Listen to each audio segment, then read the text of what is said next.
Bonjour à tous, je suis heureuse de vous retrouver pour cette nouvelle vidéo où je vais répondre à la question de Géraldine qui me demande comment stopper les crises d'angoisse. Merci Géraldine pour cette question.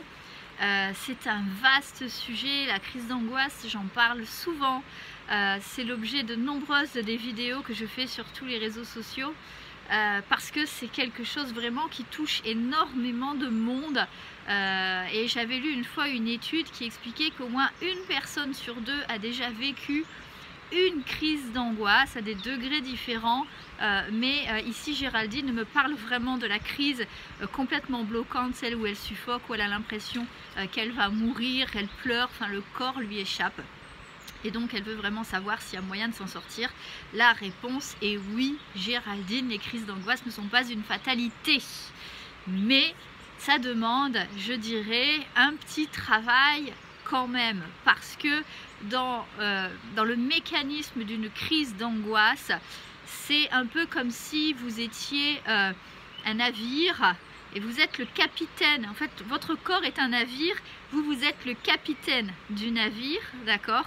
Et quand vous faites une crise d'angoisse, eh bien, c'est un peu comme si vous lâchiez la barre du bateau et que vous laissiez votre bateau naviguer et faire un peu ce qu'il veut. Et bah, vous imaginez bien que si vous lâchez la barre, le bateau il part dans tous les sens. Eh bien, dans le cas d'une crise d'angoisse, c'est un peu comme si vous laissiez volontairement bien sûr, votre corps sans chef à bord, si vous voulez. Et donc, je dirais, alors, j'aurais pas assez de 10 minutes pour vous expliquer comment arrêter ces crises d'angoisse, mais si vous voulez qu'on en échange, il n'y a pas de souci, mes coordonnées sont en libre accès. J'accompagne énormément de personnes sur des programmes plus ou moins longs pour les aider à s'en défaire, mais je vais essayer de réduire ici dans le format 10 minutes tout ce qu'il est possible de faire. Ok ? La première, et qui me semble être la plus importante, c'est retrouver la maîtrise de son corps. Et pour retrouver la maîtrise de son corps, ça passe par l'apprentissage du corps, c'est-à-dire comprendre comment fonctionne une crise d'angoisse, qu'est-ce qui se joue à l'intérieur de votre corps, qu'est-ce qui se passe dans votre cœur, pourquoi ça tremble, etc. etc. C'est relire un petit peu ensemble le process des symptômes pour savoir à quoi ça correspond, parce que c'est souvent l'ensemble de ces symptômes qui vous font peur parce que vous ne les comprenez pas. Et donc la première étape consiste à vraiment comprendre comment fonctionne votre corps et du coup reprendre le contrôle de votre corps. Ça vient un peu après. La deuxième étape consiste à aller dans la tête parce que la crise d'angoisse se joue au niveau psychique. C'est une peur qui est tellement intense qu'elle va développer un symptôme tellement grand qu'il va non pas simplement se manifester avec une petite voix qui va dire non, ne fais pas ça ou ne va pas là, mais qui va complètement vous paralyser dans votre corps. Et donc la deuxième étape, c'est d'aller travailler là-dedans. Comprendre les mécanismes de la peur, comprendre la partie de vous qui s'exprime quand la crise d'angoisse se génère, identifier pourquoi elle le fait, trouver la cause, le début, le mal-être qui se cache derrière tout ça. Moi, tout ça, je le travaille avec de l'hypnose pour obtenir certaines réponses. Non pas de l'hypnose pour aller mieux, mais de l'hypnose pour obtenir les réponses. Attention, c'est pas pareil, ok? Parce que souvent on me dit oui, j'ai déjà essayé l'hypnose, ça n'a pas marché. Oui, parce que vous avez fait de l'hypnose pour supprimer la crise. Moi là, je vous parle de séance d'hypnose où on va demander à votre inconscient pourquoi il fait ça. Et là, c'est complètement différent. Donc on va obtenir des réponses, ok? À partir du moment où on sait ce qui se joue à l'intérieur de votre tête, qu'est-ce qui est bloquant, quel est le déclencheur, même si aujourd'hui vous ne l'identifiez plus, il y en a un forcément, ok?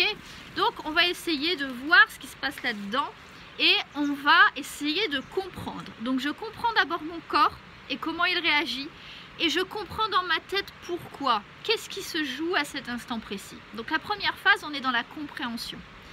La deuxième phase, on est dans je reprends les rênes. Je reprends les rênes et je remets le capitaine à la barre du navire. Alors oui, au début, on ne sait plus trop comment ça se tient, une barre de navire, on ne sait pas trop où on va aller. Donc en fait, il faut réapprendre à s'occuper de son corps et de sa tête. Et là, bien évidemment, moi je fais intervenir la méditation. La méditation, pourquoi? Parce que c'est la meilleure technique que je connaisse qui vous permet de stopper et calmer. Mettre le corps sur pause, mettre le mental sur pause. Oui, ça se fait pas en claquant des doigts. Je vous l'ai dit, il n'y a pas de magie pour sortir des crises d'angoisse et il y a un petit travail à faire, bien évidemment, mais on n'a rien sans rien. Et majoritairement, quand on souffre de crise d'angoisse, on est prêt à relever les manches et à y aller pour s'en sortir.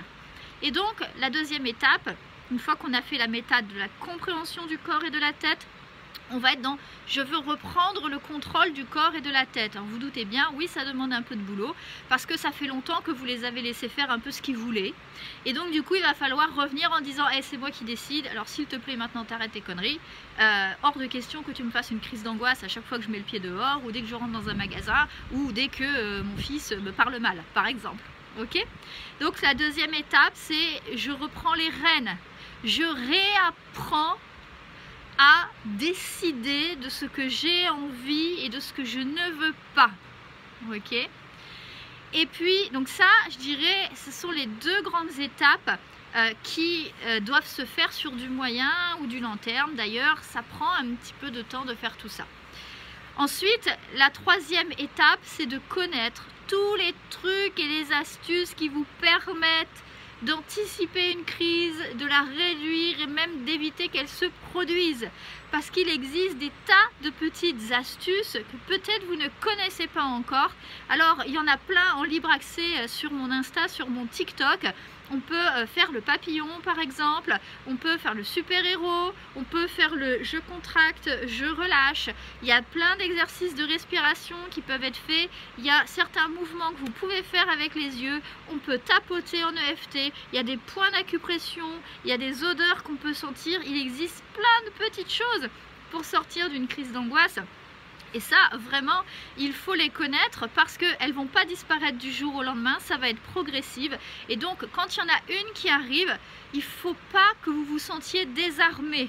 C'est-à-dire que quand vous la sentez arriver, votre crise d'angoisse, il faut que vous puissiez dégainer toutes les armes que vous avez pour ne pas qu'elle sorte ou alors pour qu'elle dure le moins longtemps possible et que vous la viviez le mieux possible.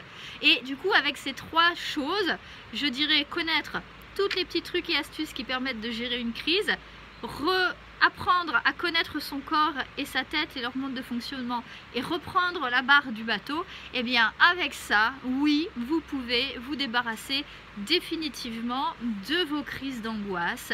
Et je ne vais pas dire que c'est facile, je ne vais pas dire que c'est rapide, chaque personne avance à son rythme. J'ai des personnes qui, avec 1 mois d'accompagnement, réussissent à se libérer. Chez d'autres personnes, je les suis pendant 3 mois, pendant 5 mois, pendant 6 mois parfois, mais on arrive toujours à avoir un résultat et ça c'est formidable.